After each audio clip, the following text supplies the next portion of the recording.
You should study for your exam. You must complete your homework on time. Should और must, ये जो दो sentences मैंने अभी कहे, तो तुम्हें लगा होगा कि should और must में डिफरेंस क्या है।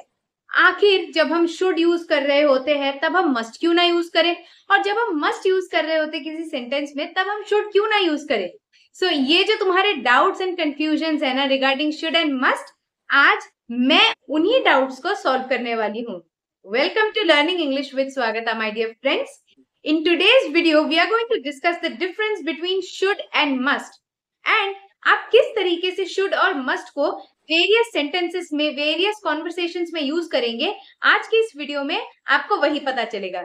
So without any further ado, let's get into the video. लेकिन उससे पहले जी हाँ, मेरे चैनल को सब्सक्राइब तो जरूर करना है और इसी के साथ साथ इस वीडियो को लाइक और शेयर भी कर देना है। So let's start the video now. So जब हम किसी भी सेंटेंस में या फिर किसी भी कॉन्वर्सेशन में should का इस्तेमाल करते हैं, so the first point of difference between should and must is कि should advisory role play करता है। मतलब अगर मैं ये बोलूं कि you should study for your exam, यानी कि मैं ये एक एडवाइस दे रही हूं कि आपको आपके एग्जाम के लिए पढ़ाई करनी चाहिए, राइट?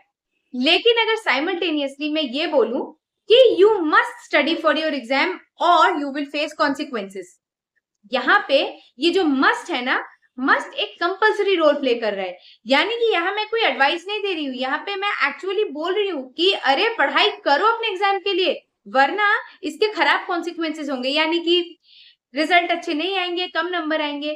तो यहाँ ये जो मस्ट है ना, मैं मस्ट को एक कंपल्शन बना रही हूँ कि you must study for your exam, otherwise you might fail. ठीक है? So the first point of difference between should and must is that कि जो should है that plays an advisory role और जो must है वो एक compulsory role play करता है। Okay? Now coming to the second point of difference between should and must. So देखिए ये जो should है ना, should एक ऐसी स्थिति में हम यूज करते हैं जहां पे something is preferable but it is optional. यानी कि अगर मैं ये बोलूं किसी को कि if you want to buy cakes then you should go to the supermarket. यानी कि ये मैं ये बोल रही हूँ कि अगर आपको केक चाहिए, अगर आपको केक खरीदना है तो आपको सुपरमार्केट में जाना चाहिए। मतलब ये प्रेफरेबल है कि वहां पे आपको केक्स मिलेंगे, बट ये ऑप्शनल है। मतलब कि मैं ये नहीं बोल रही हूँ कि आपको जाना ही पड़ेगा सुपरमार्केट, मैं ये बोल रही हूँ कि आपको जाना चाहिए। अब आप जाएंगे कि नहीं वो तो आप पे डिपेंड करता है। तो दैट इज वाई यहाँ पे this is preferable but this is optional. और अगर यहीं पे मैं मस्ट का यूज करूं, जैसे कि मैं मान लो अगर मैं ये बोलूं कि if you want to buy cakes then you must go to the supermarket, यानी कि यहाँ मैं एक कंपल्शन तो बोल ही रही हूँ कि है, साथ ही साथ मैं ये बोल रही हूँ कि there is no other option left. यानी कि मान लो कोई ऐसी जगह है जहां पे अगर आपको केक खरीदना है तो वो और कहीं पे आपको नहीं मिलेगा, आपको सिर्फ और सिर्फ सुपरमार्केट में मिलेगा। तो जहां पे आपको और कोई ऑप्शन नजर ही नहीं आ रहा है तब आप क्या बोलेंगे कि you must go to the supermarket. यानी कि यहाँ पे और कोई ऑप्शन ना होने की वजह से you have to go to the supermarket. यहाँ पे प्रेफरेबल की बात नहीं है, ऑप्शनेबल की बात भी नहीं है, यहाँ पे सिर्फ दैट इज लेफ्ट। मतलब यानी कि वही जगह है जहां पे आप जा सकते हो, वही एक चॉइस है आपके पास। ठीक है? Now coming to the third point of difference between should and must. अच्छा दोस्तों, अक्सर होता है ना कि हम किसी भी कॉम्पिटिटिव एग्जाम के लिए प्रिपेयर कर रहे होते हैं और हम ऐसे तरह तरह की बुक्स पढ़ते हैं उस कॉम्पिटिटिव एग्जाम में पास होने के लिए। अभी मान लो कोई हमारे जान पहचान की या फिर किसी ने वो एग्जाम पहले अटेम्प्ट किया हुआ है और उनको आइडिया है, उनको नॉलेज है उस एग्जाम से रिलेटेड, तो वो अगर आपको आकर ये बोलते हैं कि you should study this book also for this particular exam, तो ये जो उन्होंने आपसे आके कहा कि you should study this book if you want to pass this exam with flying colours, तो क्या है ना कि यहाँ पे जब वो बोल रहे हैं कि शुड, यहाँ पे पॉजिटिव आउटकम आने के चांसेस है, मतलब पॉजिटिव आउटकम की पॉसिबिलिटी है। कैसे? मान लो अगर आपने वो बुक पढ़ी और उस बुक से रिलेटेड कोई भी क्वेश्चन आ गया कॉम्पिटिटिव एग्जाम में, तो ऑब्वियसली आपने क्योंकि ऑलरेडी पढ़ा हुआ है तो आपको वो आंसर इजीली आ जाएगा, तो यानी कि आपको एक्स्ट्रा पॉइंट्स मिलेंगे। अब वो क्वेश्चन आता है कि नहीं, उस बुक से रिलेटेड कोई क्वेश्चन आता है कि नहीं, वो तो देखिए डेस्टिनी पे है कि वो उस क्वेश्चन पेपर पे आएगा कि नहीं। लेकिन मान लो अगर वो आया तो एक पॉजिटिव आउटकम के चांस है।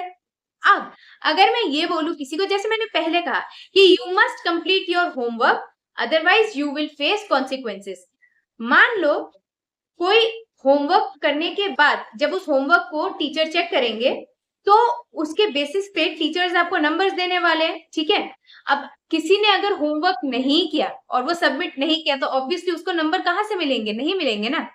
तो जहां पे कंपल्सन है यानी कि यहाँ पे तो आपको करना ही करना है, यानी कि पॉजिटिव आउटकम तो आएगा, लेकिन अगर आप वो काम नहीं करोगे तो आपको गलत कॉन्सिक्वेंसेस मिल सकते हैं। मतलब यानी कि जैसे मैंने कहा अगर आप होमवर्क नहीं करोगे तो फिर नंबर्स नहीं आएंगे।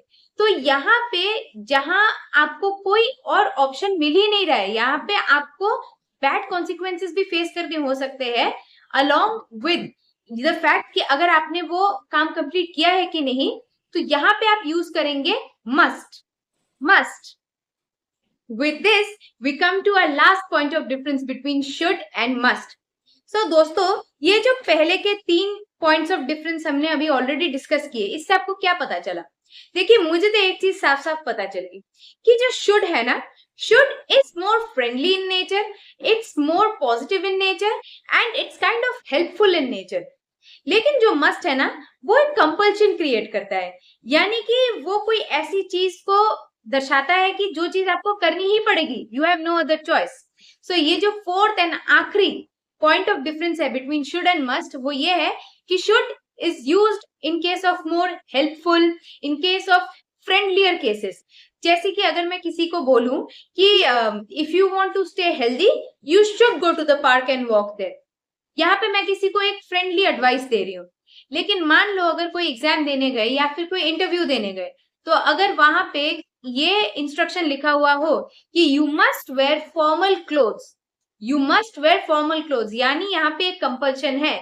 यहाँ पे आपको कोई भी फ्रेंडली वे में कुछ नहीं बोल रहे हैं, यहाँ पे एक फॉर्मल तरीके से आपको ये इंस्ट्रक्शन दी जा रही है कि आपको ये काम करना पड़ेगा, you have no other choice. So दोस्तों, ये जो शुड और मस्ट के बीच में ये जो 4 डिफरेंसेस है, आई होप इन 4 डिफरेंसेस को जानने के बाद शुड और मस्ट को लेकर आपके मन में जितने सारे डाउट्स और कंफ्यूजन थे वो सब सॉल्व हो चुके होंगे। और दोस्तों, आप इस वीडियो को बार बार देखिए ताकि आपको ये पता चले कि शुड और मस्ट के बीच में क्या डिफरेंस है और वो बहुत अच्छे तरह से आपको मेमोराइज हो जाए।